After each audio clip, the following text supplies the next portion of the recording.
नमो तस्स भगवतो अरहतो सम्मा सम्बुद्दस्स। नमो तस्स भगवतो अरहतो सम्मा सम्बुद्दस्स। नमो तस्स भगवतो अरहतो सम्मा सम्बुद्दस्स।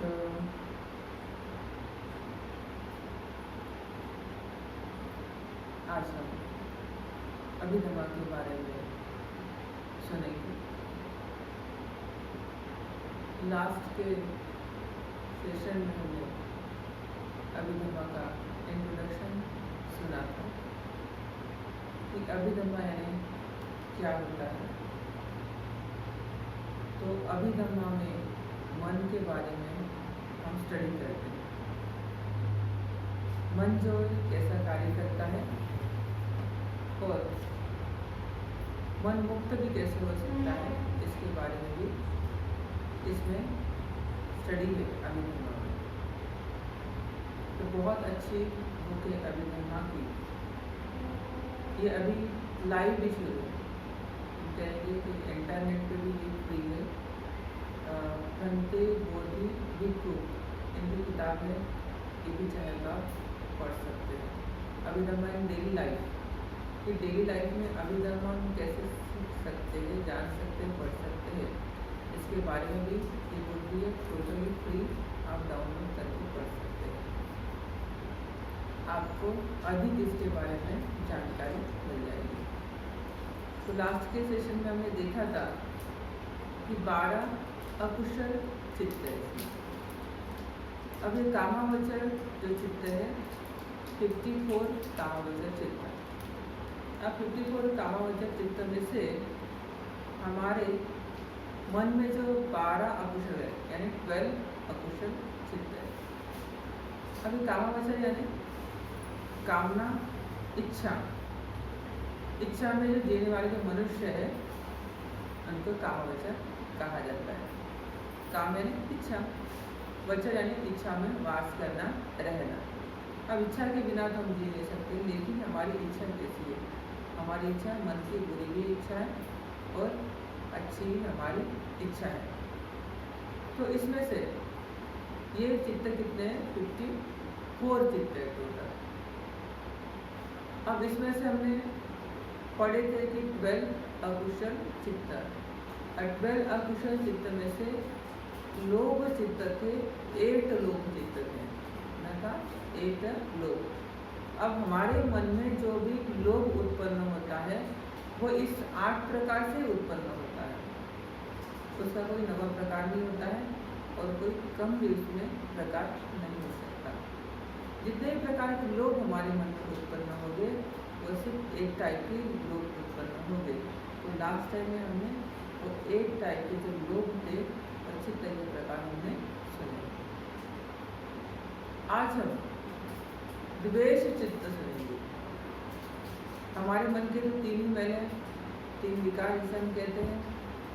एक तो है लोभ का है, द्वेष का है और मोह का है। तो मन के ये मूल है, जिसे हम कहते हैं रूट्स है, चित्त के रूट्स है। इसे कहते हैं ना, कोई पेड़ होता है। अब पेड़ ऐसे ही लगता, पेड़ के भी कुछ रूट होते हैं। जैसे जैसे वो रूट बढ़ेगा, रूट को पानी मिलेगा, आगे आगे पेड़ बढ़ता जाएगा और फल और फूल देता जाएगा। तो रूट इम्पोर्टेंट होता है। रूट जितना मजबूत होगा पेड़ उतना आगे मजबूत होता है। रूट अगर उसका कच्चा होता है तो जो पेड़ होता है, पेड़ भी कैसे होता है? कच्चा होता है। तो रूट इम्पोर्टेंस है। रूट में जितने कुशल कर्म होंगे तो हमारे काया वाचा मन से उतने कुशल कर्म उत्पन्न होंगे। रूट में हमारे मन के जो रूट है, मूल है, इसमें अगर अकुशल कर्म ज़्यादा से ज़्यादा होंगे तो काया वाचा मन से अकुशल कर्म ज़्यादा उत्पन्न होंगे। तो रूट बहुत इम्पोर्टेंट है।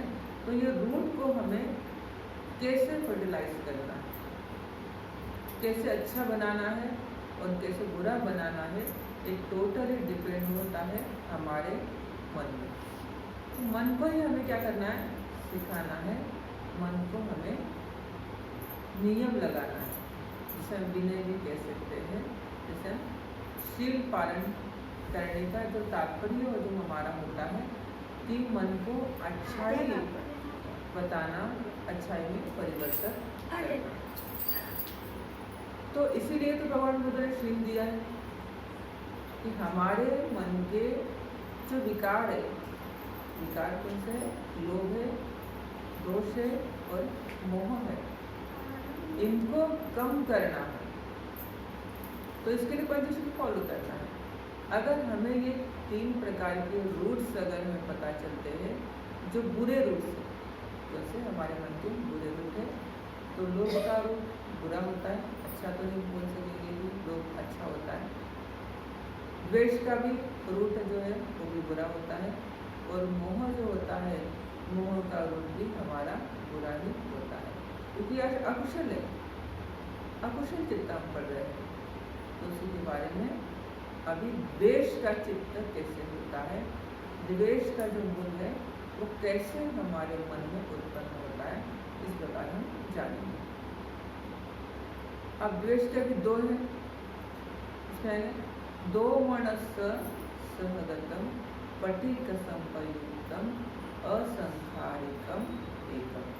अभी पहला है 2 मनस्य, 2 मनस्य यानी दुष्ट मन। ये पाली का एक कोटेशन है, दुष्ट मन। अब मन में क्या आ गया, दुष्ट मन भी कैसे, अच्छा भी बुरा भी। तब इस समय मन कैसा है, 2 मन से युक्त है, दुष्ट मन है। पटिक संपयुक्त, पटिक यानी प्रतिघात करने वाला, नाश करने वाला। तो नाश करने वाला कौन सा मन होता है, दोष वाला मन होता है, इसमें हम द्वेष कहेंगे। और असंखारिकम, तो खुद की प्रेरणा हो गई इसमें। असंखारिकम जब लगता है तो उसमें खुद की प्रेरणा होती है। ये पहला चित्त हो गया हमारा। अब दूसरा चित्त हमारा कैसे है कि 2 मनस्य सगतम पटिक संपयुक्तम ससंखारिकम एकम। अब इसमें द्वेष मूल चित्त है, द्वेष मूल चित्त है, पटिक है यानी नाश करने वाला भी चित्त है, और लेकिन इसमें लगा है ससंखारिकम एकम। अब ससंखारिकम यानी दूसरों की प्रेरणा से जब द्वेष उत्पन्न होता है वो वाला। कभी कभी दूसरों की प्रेरणा हम लेते हैं और उससे हम क्या करते हैं, गुस्सा उत्पन्न करते, क्रोध उत्पन्न करते हैं। तो हमारे मन में जब क्रोध उत्पन्न होता है तो समझ लीजिए ये क्या आ गया, द्वेष आ गया, गुस्सा आता है, राग होता है। तो ये क्या है, द्वेष है, ये द्वेष है, जैसे हम पाली भाषा में क्या कहते हैं, द्वेष कह सकते हैं। तो ये कैसे आएगा हमारे मन में, कैसे उत्पन्न हो सकता है?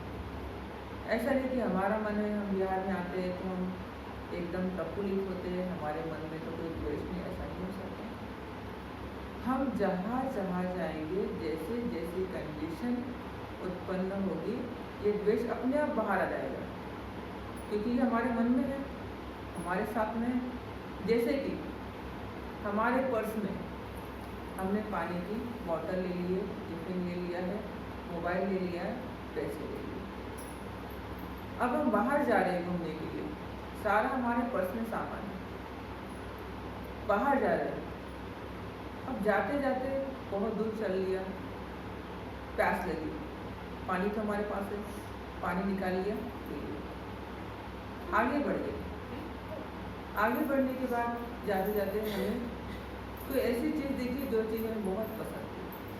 हमने सोचा हमारे पास पैसे, हम खरीद लेते, तो हमने हमारे पैकेट में से पैसे निकाले, खरीद लिए।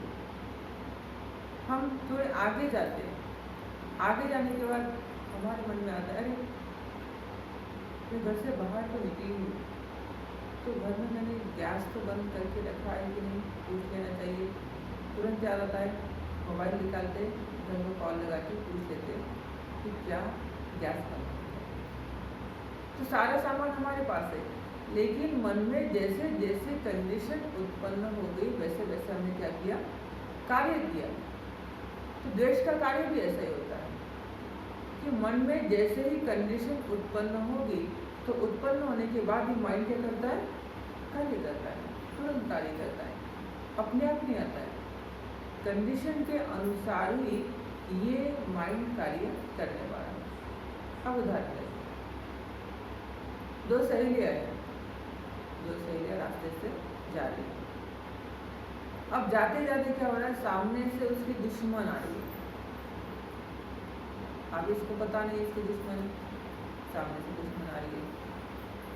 अब ये कहती है कि वो भी अपनी क्लास में पढ़ती थी, तो उसको देख के इसके मन में क्या है, द्वेष है, लेकिन मेरे बाजू में तो मेरी सहेली है, अब मैं उसको तो नहीं बता पाऊंगी, ये जो है द्वेष उत्पन्न किया तो बोलने लगेगा।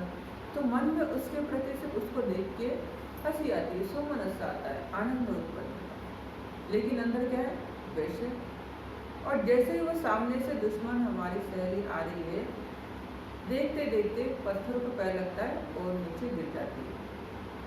तो जिसके मन में द्वेष तो जागरूक होता है, अच्छा हो गया, बहुत अच्छा हो गया, गिर गई तो ऐसा हो। तो क्या होता है, तुरंत निकलता है, ये बोलती है तो पहले ऐसे ही थी, अभी क्यों वो गिर गई तो तुम्हें ऐसा लग रहा है। फिर ये बताती है, नहीं नहीं उसने मेरे पास ऐसा किया था तो ऐसा ऐसा हो गया। तो द्वेष कंडीशन से उत्पन्न हो रहा है।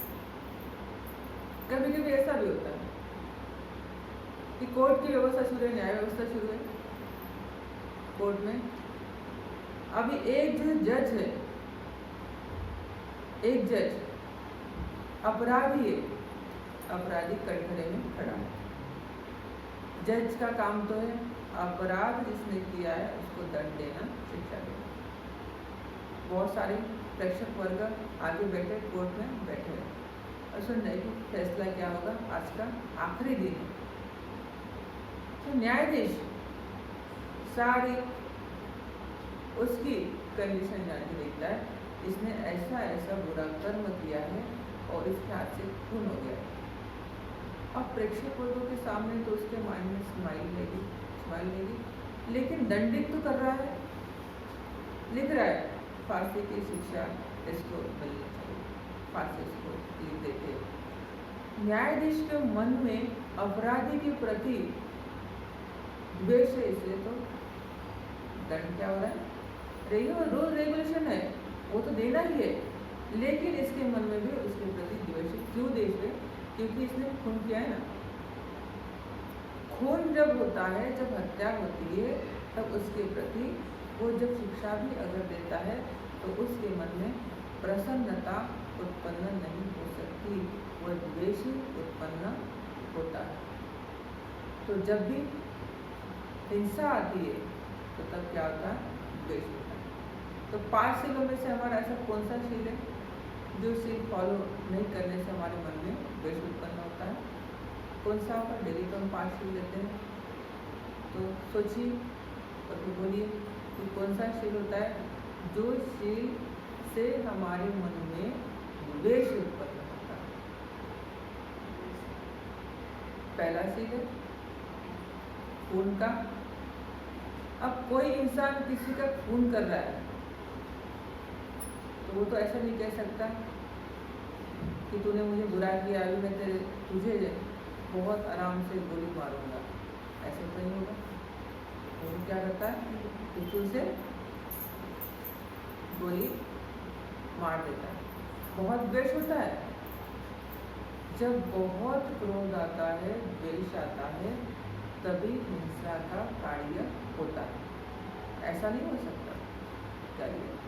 तो मन में तो कंडीशंस आती है, द्वेष उत्पन्न होता है, खून गर्म होता है और इंसान क्या करता है, पूरा काम कर देता है। तो पाना की पाता हो गया, क्योंकि द्वेष था और पटी गया, तो क्या हो गया, नाश हो गया। कैसे नाश कर दिया? अब नाश कैसे हो गया? खून तो हो गया, सामने वाले इंसान भी चले गया, इसको भी दंड मिला और दंड मिला, ये भी जेल चले गया। तो तो नाश हो गया। जब भी द्वेष उत्पन्न होता है तब खुद का भी नाश होता है और औरों का भी नाश करने के लिए द्वेष उत्पन्न होता है। तो खुद की प्रेरणा से उसने किया है, औरों को नहीं बताया।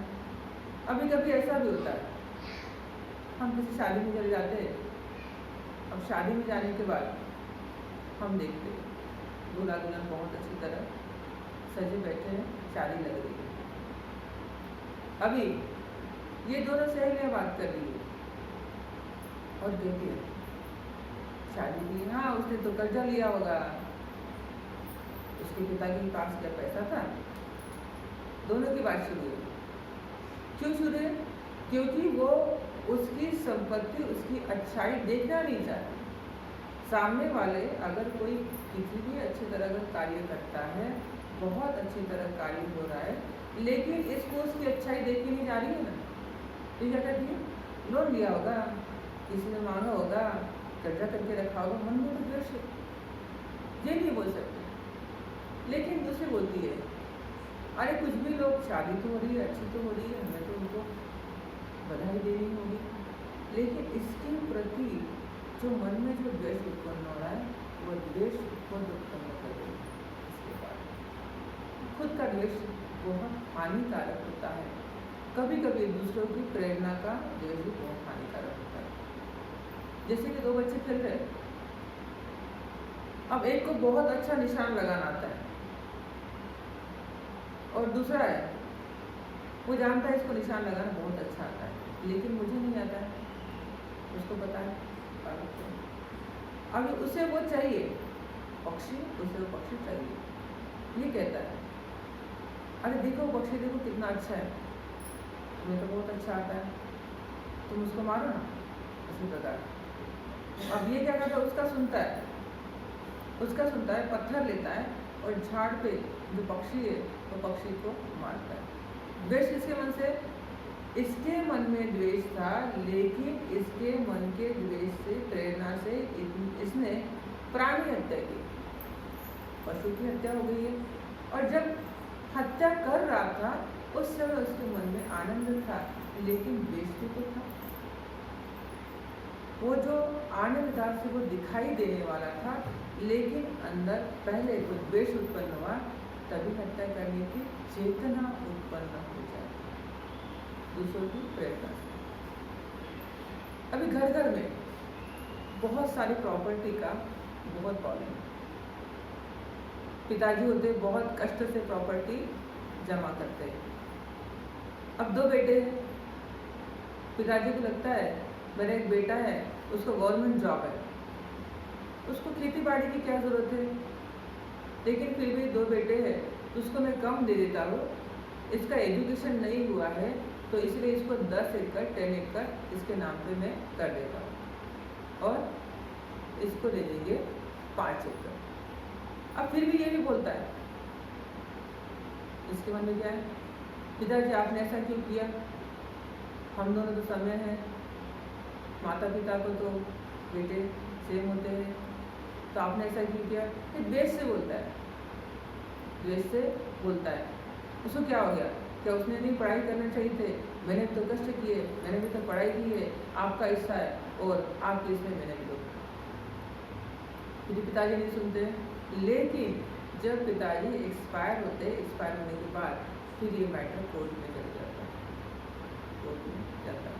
कभी कभी ऐसा भी होता है, पत्नी भी बोल देती है, पत्नी के कहने आने के पति भी आगे बढ़ता है और कोर्ट केस कोर्ट मैटर हो जाता है। तो घर में भी ऐसे बहुत सारे प्रॉब्लम होते हैं, सास बहू का भी होता है कभी कभी। अब जब नई नई बहू घर में आती है, आने के बाद चेतना कैसे उत्पन्न होती है, द्वेष की चेतना कैसे उत्पन्न होती है। नई नई बहू घर में आई है, आने के बाद अब पहले तो काम करने का तो एक्सपीरियंस नहीं था और सासू माँ को एक्सपीरियंस, क्योंकि उसके सास ने उसे सब बताया सिखाया, उसके ऊपर उसी प्रकार की कंडीशन डाली, इसलिए उसने सीखी। अब उसके ज़माने में वैसा होता था, तो इसे ऐसा लगा मेरे भी अब दिन आ गए, मेरी बहू ने भी वैसा ही कष्ट करना चाहिए जैसे हम करते हैं। लेकिन बहू का तो जमाना वैसे नहीं है, पति अच्छा है, घर में सारी नौकर है, उसको काम करने की क्या जरूरत है, फिर भी सास बोलती है। मेरे पति को भी जॉब था, फिर भी मैं करती थी, तू क्या करती है? तेरे पति को जॉब है, तुझे बर्तन मांजना नहीं आता है, तुझे झाड़ू मारना नहीं आता है, तुझे खाना बनाना नहीं आता है। कंटिन्यू बोलने से ये कंपैरिजन में द्वेष उत्पन्न होता है। तो इसलिए जब विचार एक में के नहीं समझ पाते तब भी द्वेष उत्पन्न होता है और वो द्वेष हानि करता है। कभी कभी के लिए घर में बोल देंगी, उसकी मम्मी बोलेंगी, उसकी सहेली बोलेंगी, हाँ वो सीरियल देखने वाले दूसरे लगता है कि मेरी सास भी ऐसी है। तो फिर सीरियल देखने से भी प्रेरणा उत्पन्न होती है बहू को कि मेरी सास भी ऐसी है, वो ऐसी कर रही है, वैसी कर रही है, अभी मुझे तो कोई ज़रूरत नहीं काम करने की, फिर भी सीरियल से उसे प्रेरणा मिल रही है और सीरियल की प्रेरणा से वो सास बहू इन दोनों का झगड़ा शुरू है, प्रेरित हो रही है कि खुद की प्रेरणा तो नहीं थी लेकिन दूसरों की प्रेरणा से भी झगड़ा उत्पन्न होता है। कभी कभी पति पत्नी में भी जो झगड़ा उत्पन्न होता है ये भी द्वेष के कारण ही होता है। झगड़े का हर कारण द्वेष ही होता है, ज़्यादातर अंडरस्टैंडिंग के कारण द्वेष होता है। कभी खुद का कभी औरों के प्रेरणा के लिए भी द्वेष उत्पन्न हो सकता है।